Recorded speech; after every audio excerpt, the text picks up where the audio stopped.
School of Rock welcomes Phillip Hall. So, this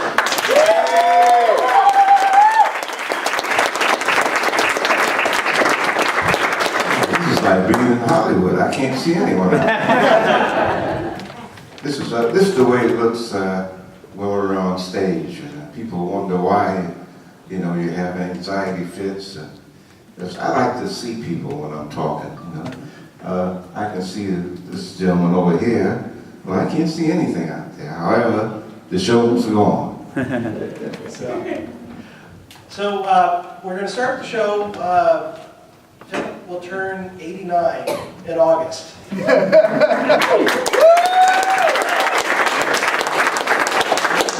How old were you when you first took up the drumsticks? I was, well, before I had any drumsticks, I used to bang on the tables with knives and forks, and which annoyed my parents so much that my father said, "It seems like you want to be a drummer." And also, there was a music store in New York, and not only New York, around the country, Wurlitzer Music Company, and they would rent you a set of drums or any instrument at all to your parents on the contingency that if you didn't like it, you could bring it back, and you would get 10 easy lessons. And I think that was an incentive that you create a lot of musicians, because my father was leery about doing that until they said you could bring it back. and that's the way I started playing drums. He bought me a set of drums, and he saw that I had a great interest in it. And I had an uncle who was a professional drummer, John Christian, and that was my first teacher. So I became a drummer, not professionally, because to me, you're a professional when you start earning money. That's when you're a professional. Not when you think that you could play, because when you earn money, people are paying you for your art, but That sounds like going to the grave. It's not that serious. It's just like any other job, If you go to apply for a job, if the guy that has the knowledge makes the most money. Unfortunately, that's not the way it is in music, though. Musicians really do not make a lot of money. It's a heartfelt industry. And so when you first started those lessons, how old were you then? Do you remember? Where was I? No, how old were you when you first took those lessons? About 11. About 11? Okay. Yeah. And when you started first gigging out, how old were you? About 12. My uncle, I come from a musical family, seriously. My father played trumpet. I had an uncle who played alto sax, and another uncle played drums. And they were great. I don't know how many of you musicians heard of Ornette Coleman. He's an avant-garde alto saxophone player. And my uncle sounded like that way back then. And they had a band, and they would rehearse at my house one week, and at my uncle's house the next week. So I got a chance to listen to music all the time. My uncle was a fabulous drummer. He's one of those drummers where he could twirl the sticks and it would fall right in his hand. He was a showman, in other words, But he was an excellent drummer. And I never did like that show. I'm serious. I'm a serious drummer.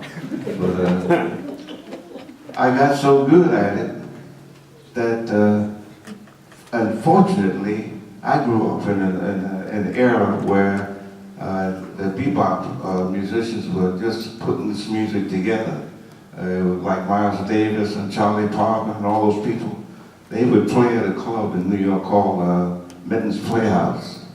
And I was just talking to a young kid here not too long ago, and telling them that that's the advantage that we had. We could go someplace and they would let you sit in and play, and you'd get the knowledge and the experience of playing with a professional musician. You can't do that now. So there's hardly any places. This is unusual for you to have a school like this here, because a lot of places, young musicians are on their own. Right. There's no place for them to play. Right. So, and then you started playing with big bands in New York? It wasn't that easy now. And Tim was talking like, I had this all on paper, it just went through, it didn't happen that way. I paid a lot of dues, and I drove my parents crazy, really, because there's something about music that when you make up your mind you want a musician, to be a musician, you go through all lengths to learn that art. You want to be good to begin with. So, getting back to what you were talking about, though, but I started going around to different clubs, and that's where you find out the truth. Some people will let me play because if you can't cut it, they won't hire you. That's the proving ground. You have to go out and play among other musicians. It's the same way in Cincinnati. If you could have the greatest talent, but if people are not aware of it, you're not going to get any calls. So around New York, I played. My father was a trumpet player, and he would play house parties. On a weekend, we start playing at 11 o'clock at night, and maybe play till 5 o'clock in the morning. And my uncle was the kind of a drummer. I got to back up a little bit. My parents are from the Caribbean, West Indies. My father was from St. Croix, and my mother was from Puerto Rico. And the music of those countries was a lot of drums, a lot of Latin American beats, and that's what I excel at. That's what I believe. I love those different time signatures. And a lot of drummers should learn how to do that. Play different, instead of just rock or jazz, they play Spanish music, Irish music, polkas, because sometimes you can't get work in what you excel in. Like, you have to play something else. You have to be well-rounded, in other words. And I did that. I've played every kind of music you can possibly play. I played for all kind of weddings. I played for bar mitzvahs. I played any kind of music you can think of. But that's because of my background. So then tell us how, since you're a New Yorker, how did you end up in Cincinnati, and why did you end up staying? Yeah, well, I don't know how many of you have ever been to New York, but back in the day they had a ballroom in Harlem at 137th Street on Lenox Avenue. It's called the Savoy Ballroom. And in fact, there's a song written about it. It's called Savoy. And I was working with a big band, 17, 18-piece band, and Buddy Johnson's band, and Tiny Bradshaw, who we're going to play some of his music tonight, but Tiny Bradshaw was the other band. He had a 7-piece group. And during one of my breaks, he came over to me and asked me that, would you care to join my band? And my drummer's going to be leaving in 6 months, I think. And would you just like to join my band? I looked at him, because musicians in New York hate to leave New York because you have some connections there, and you don't want to give them up. So I told him, yeah, I'll call you. I would like to join your band. I didn't think I'd ever see him again. And 4 months later, he called me. And he said, we'd like for you to come to Cincinnati. I said, what? Yeah, because this is funny. So I went home and I told my mother and father, I said, Tiny Bradshaw. My mother said, who's Tiny Bradshaw? But she said, Cincinnati? What you gonna do in Cincinnati? I said, they want me to come and open up at the Cotton Club. She said, what? The Cotton Club? Cincinnati had a Cotton Club. It was great. It was fabulous. All the bands came in here. People came from all over the world to go to the Cotton Club in Cincinnati. Anyway, she said, "You going to Cincinnati? Do they have running water down there?" I said, "Do they have sidewalks?" That may sound funny to you, but you know, we're talking about people that you know came to this country and they never heard about Cincinnati. You know, in fact, there are a lot of people today act like they never heard of Cincinnati. I'm not putting it down, but I'm just saying that that's the way she observed it. And she, anyway, they gave me permission to come to Cincinnati. And I put my drums in an old beat up case that I had, and I got on the Greyhound bus. I can't believe it. I don't know how I did that, I swear. You know, beat up drums on a Greyhound bus. I can't believe I did that. Anyway, I arrived in Cincinnati and I took a cab, I don't know, from the bus station to Cotton Club, which was down on 6th and Mount Street in Cincinnati. It is now I-75. Really it is. They took that property and made the interstate on it. Anyway, that Cotton Club was the most fabulous place I've ever been in. I come from New York, but Cincinnati had a beautiful cotton. The musicians that came in, Duke Ellington came here, Louis Armstrong, Cab Calloway, and they had it was a red carpet thing. Like people would come in on Saturday night for the dawn dance, which would start at maybe 2 o'clock in the morning and last till 6 o'clock in the morning. And it was just fabulous. It was a shame that they tore that down because that's one of the landmarks of Cincinnati that we'll never have that again. That's how I came to Cincinnati to join Tiny Bradshaw. And then, were you planning to stay? No, no. I planned it was a 6 weeks engagement. I planned to just do that and go back to New York. But the old story, I met a lady, and I fell in love and got married, and I was a member of the Tiny Bradshaw band, and he was based in Cincinnati, so we would play in Cincinnati for maybe 6 weeks and then go out on the road, go out to the West Coast or go to the East Coast and come back and play another 6 months. So it was comfortable, you know. I had a lady that cared for me, and I stayed. And I know that Juanita died recently, but how long were the two of you married? October 3rd of last year would have been 61 years. Can you believe that? Oh, wow.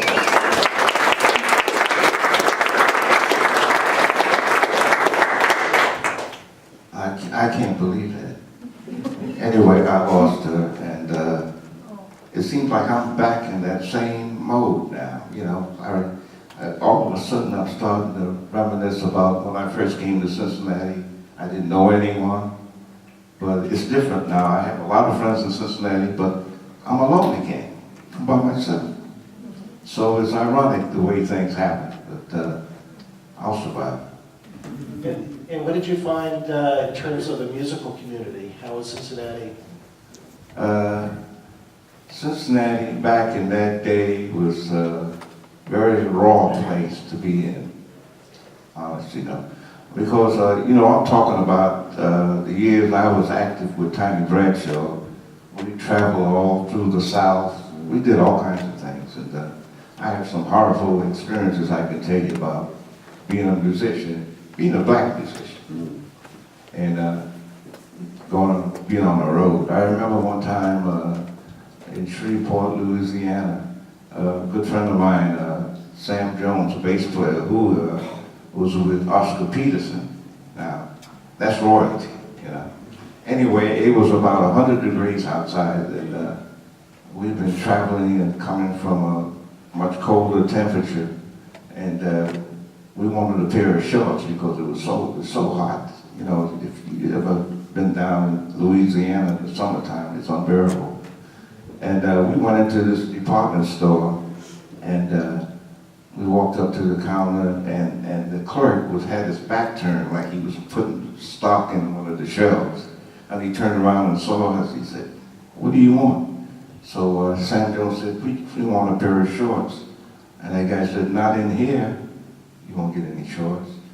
So we looked at it. And I guess we didn't move fast enough, because when he turned back around, he had a gun in his hand. He said, "I want you, you know, the word, the N-word. I want you out of here." And we walked. But that was one of the most embarrassing situations. But I've had that here in Cincinnati. Back in the day, I was working at a club on McMillan Street. It was called Mother's. Very nice club. And I was working with a musician who was a Cincinnati favorite here, Jimmy McGarrett. He was a tenor saxophone player. We were working together. And we came out, and we went across the street to a coffee shop. They wouldn't serve me. You know, I said, "I'm working across the street with this guy."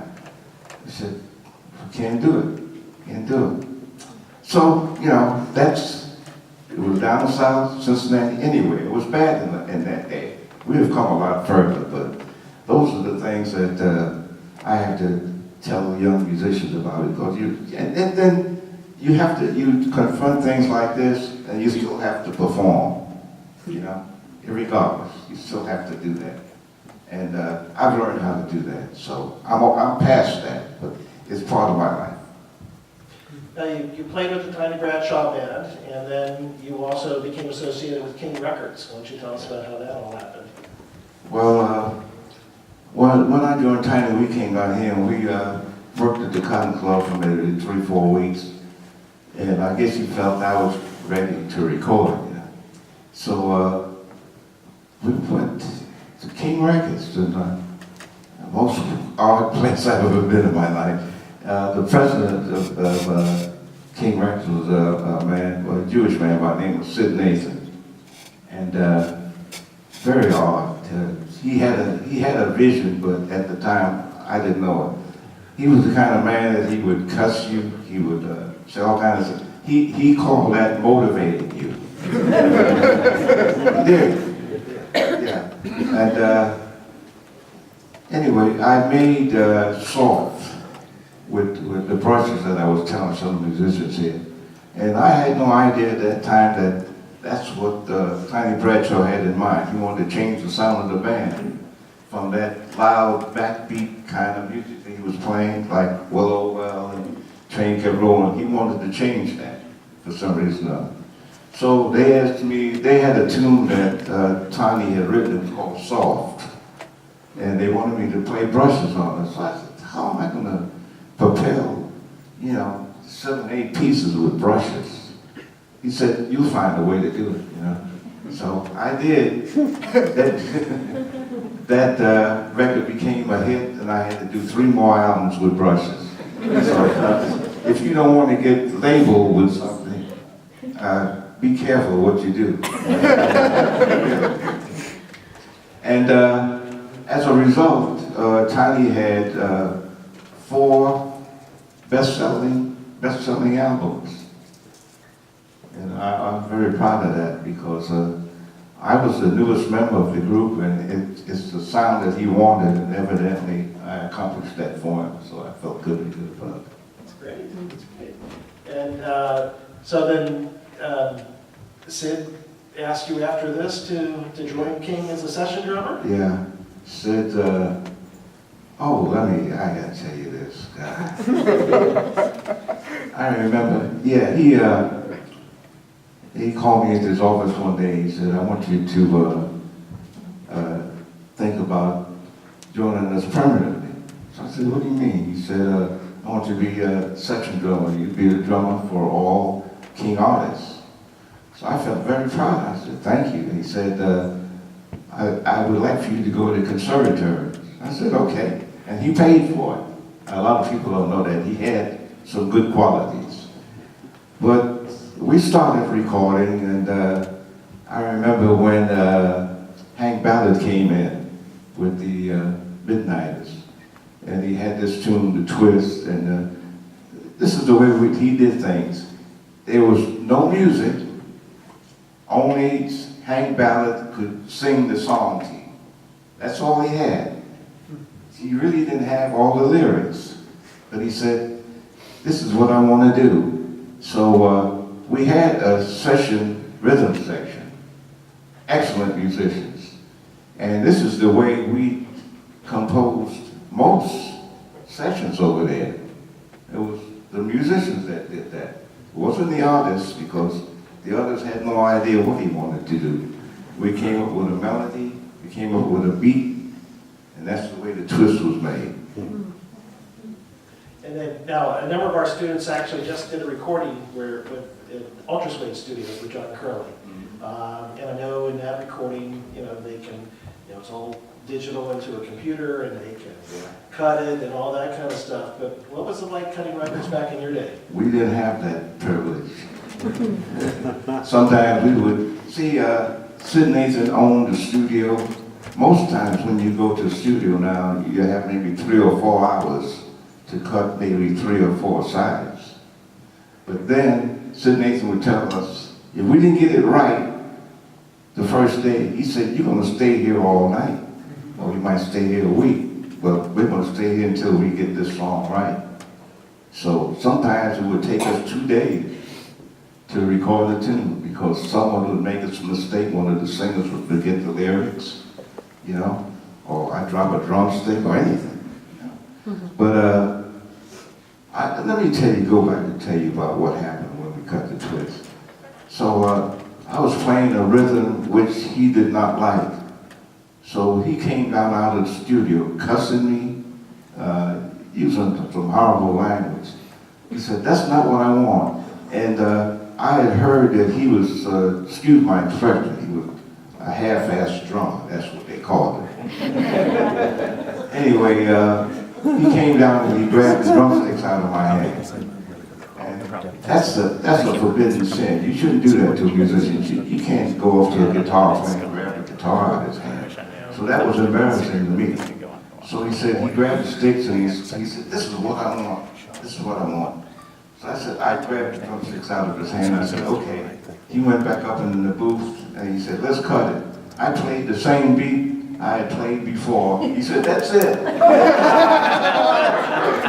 Can you imagine that?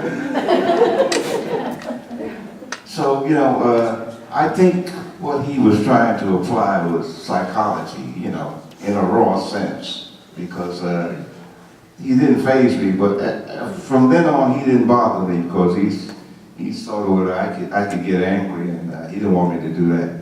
But he used all kind of tactics. I've heard him talk to some musicians horribly, but he had a successful recording company. That's the way he did things. How many records did you cut while you were king?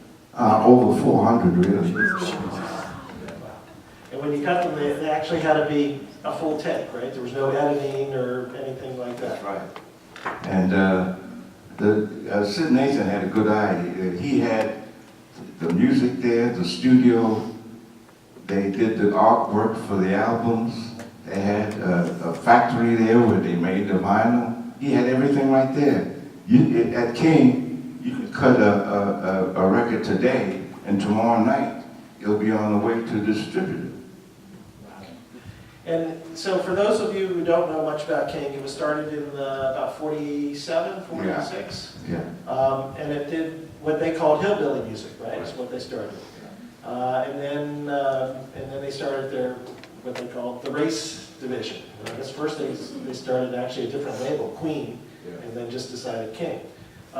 So my understanding is that you actually played not just the R&B stuff, but you were asked to play with the hillbilly stuff. Yeah, see, that goes back to my training then again. See, that's why I tell the young drummers, just don't stay with one venue. Try to play all types of music, and play it well. Anyway, I I worked with Cowboy Copas and Grandpa Jones, all those guys. In fact, when I joined King, Sid Nathan had a catalog of country music, but back then, the country artists didn't use any drums, you know. So Sid Nathan had the idea, well, I'm gonna use these tapes and insert the drums. So you call it dubbing. Like I put some headphones on and I'd listen to the tune and I'd play a compatible rhythm to what the artist was doing. And he resold those albums. He made a lot of money off it. I didn't. And then, did you actually play with the country artist live? Yeah. So what was that? Stanley Brothers. I mean, you told us the story of what it was like down in Shreveport. What was it like to play with the country artist? I remember Cowboy Copas, he came in, he had a big wide hat on, you know, and he said, he said, what are you going to do? I said, I don't know, what are you going to do? He called himself being funny. So he said, we're going to play a little country song here, and whenever you feel like it, just hop on in and we'll see what it sounds like. So I didn't know what I was going to do, really. And they started playing the tune, so I picked up a stick and a brush, and I played some kind of rhythm that I thought was compatible to what they was doing. He said, that's it, let's cut it. I had another friend. So what I've read about King is that it was very different because it was an integrated organization. It had African Americans who were in senior management roles. What was that like, and how did that compare to, you know, once you stepped outside and you were in Cincinnati? Was it a big difference? Oh yeah, it was fun, really. Sid said he wasn't interested in what color you were. He just wanted the best, you know, and he tried to do that. He was a fair man. He was just hard and crude, but he was fair. And there were a lot of people in there. They had his own shipping department, with a lot of black employees. He had a black secretary. So I call it the United Nations, really. It was a nice place to work other than Sid Nathan. And I understand that there were actually company picnics and everybody was invited. Yeah. So. It was a nice place to work. And there's something about after you do a lot of recordings and you go back and you listen to it and they take it somewhere, you hear it on the radio and all of a sudden it's number one. There's a lot of gratification in that, you know. I feel very proud of the fact that I was part of that. I do. In fact, about 4 years ago, they invited me and my wife up to Rock and Roll Hall of Fame. And we did an interview like we're doing now. And I had to tell them all of these things. And I'm glad I'm part of that too. I thought I was going to go into the Rock and Roll Hall of Fame that year, but I didn't make it for some reason or other. But it'll happen. Better. We're going to be your supporters for that. So. Thank you. And then, now tell us about some of the various artists that you worked with at King. A lot of them were weird. Oh, let me tell you about this. James Brown. Yeah.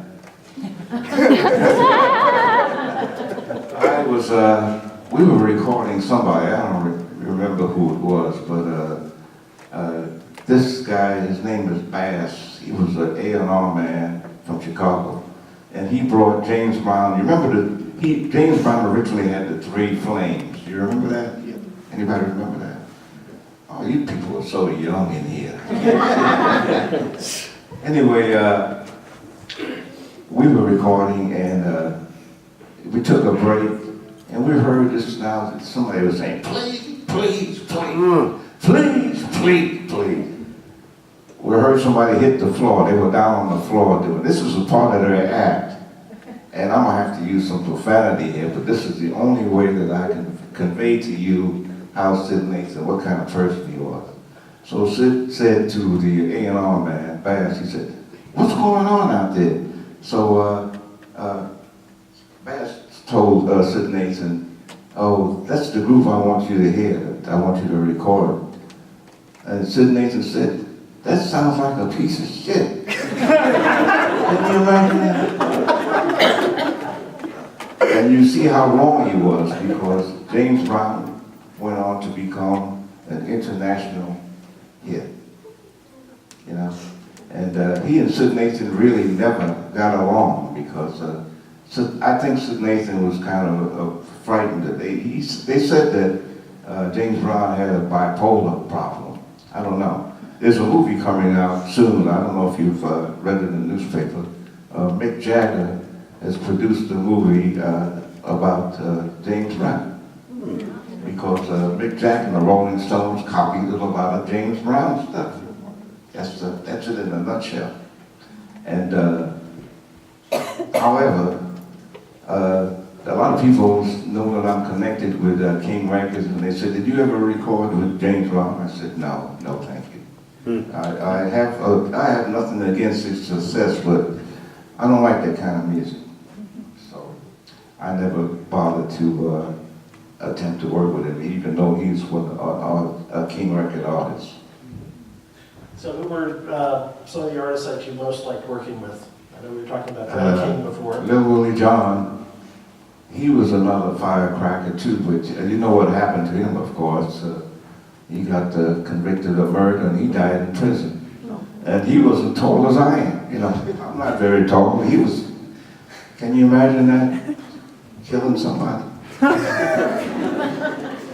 Anyway, he was a firebomb, but he was a wonderful artist. He was a talented man, had a beautiful voice, and we didn't have to spend much time recording with him, because some days it was boredom to have to record, because some people would come in unprepared, and we'd have to wait till they learn the song and sing it right.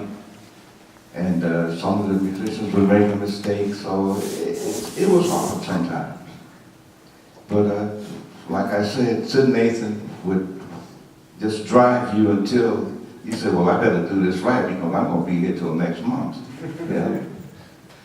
So we were talking before about working with Freddie King and Hideaway, which has been an inspiration for lots and lots of guitarists. Why don't you tell everybody here what you were telling me about what it was like to work with Freddie King? Freddie King was a wonderful artist. He was a talented guitar player, and he'd come in and he'd stand up in the corner and play. He wouldn't say anything to any of the musicians, and start playing, and we would look over him and say, "Well, this guy's not going to stop. Let's join in." So I'd play some kind of a beat, another guitar player would play something, a bass player, and before you know it, it was sounding good. So Freddie said, "Let's do it. Let's record it right now." That's the way we did Hideaway. We did Hideaway in 2 takes. The only reason they did the second one because they thought it might be better than the first. Wow. Very good. That was great. That's one of my favorite recordings. And you were talking about the twist before. Now, the twist is associated with Chubby Checkers, not with Hank Ballard. So why don't you tell us the story there? Yeah, well,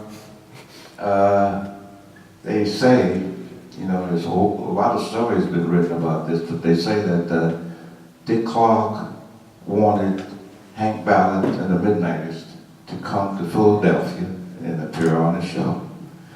They couldn't find Hank Ballard. They said he was in Atlanta with some woman or something. So he missed out on. They hired Ernest Evans, is Chubby Checker's real name, and they made him the star. Isn't that a kick in the head? Kick in the head. I think Hank Ballard actually wrote the twist, right? Yeah, that's his song. Yeah, remember I told you in the beginning how he came in with this tune, and we had to put together a beat, and the tune itself. He had the lyrics, but he didn't know what to do with it at the time. So we all worked on it together. Very good. Anybody have any questions for Phillip? You could ask me anything. I'll try to answer. I know it's hard for us to see. Don't tell me I said everything. you have any children? Yes, I have a daughter, and she's a grown woman with two offsprings of her own. And she's a divorcee, so we're still living together. And I'm glad that she's here, really, because during this time I go crazy if I didn't have her. And Phillip and his daughter actually live four or five blocks away from where the King Records studios. Yeah. I'm living not too far from Xavier University, and King Records was on Brewster Avenue, which is about 4 blocks from my house. And Sid Nathan was responsible for that. He suggested that I move closer to the studio so I would be available whenever they wanted me. Isn't that lovely? So how about before we get started with with some of our students, if you give us a demonstration of some brushwork. Yeah, I've got to show some of these good drummers in here that you can get a different sound with the brushes.